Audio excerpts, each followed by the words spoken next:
Hi, my name is Edgar Gomez. I am the author of High Risk Homosexual, a Memoir, and I am a current 2023 Black Mountain Institute Shearing Fellow.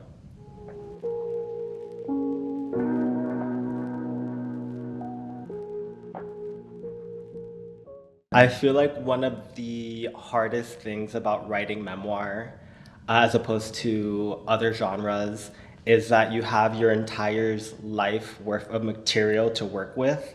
And so you really have to curate, like, what am I going to show a reader?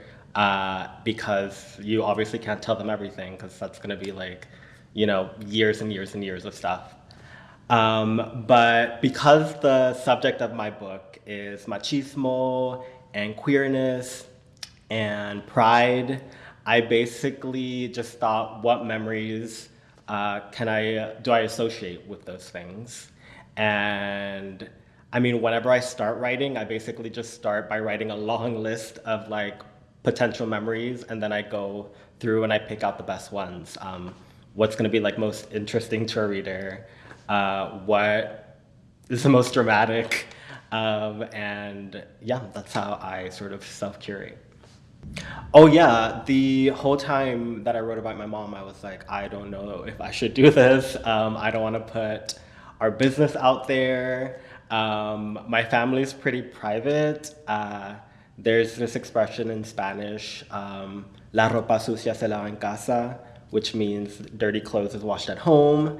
And yeah, as I was writing about my mom, all I could imagine was like, what is she gonna think about me putting all of this out there? Also, it's memoir, and so the stakes are different than in fiction. These are real people that I'm writing about. I don't want to like sacrifice my relationship with my mom. If it's choose like a book or my mom, I'm gonna like choose my mom. And yeah, it was all really scary. And I actually didn't even end up telling her that I wrote the book until a couple months afterwards, just because I wanted to see how it would be received.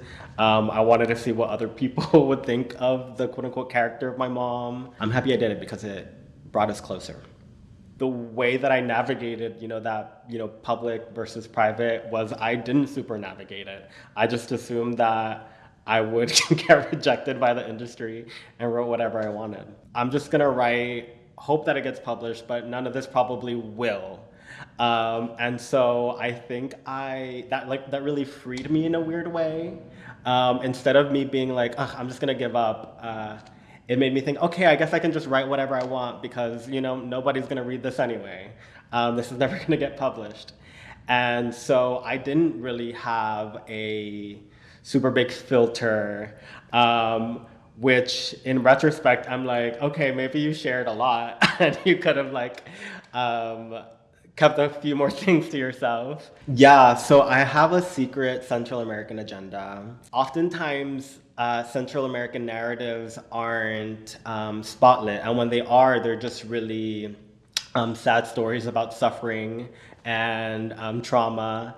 And but in general, whenever there's like something that's Latinx, there's certain countries that are put on a pedestal, countries like Mexico, also Puerto Rico. And so I wanted to highlight a different side of the Latinx experience with these books. And so I chose a Costa Rican writer, a Salvadorian writer, and a Dominican writer for the last book. Okay, so I'm from Florida, and I only say that because I have chaotic energy.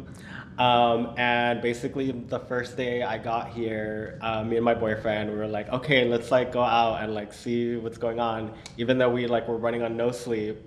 And we basically went straight to Margaritaville on the strip. And yeah, we were just hanging out there. But the next day, Jimmy Buffett died. And so it felt very like, okay, you got in like when his energy was like still on Earth, and you like got to have the Margaritaville experience.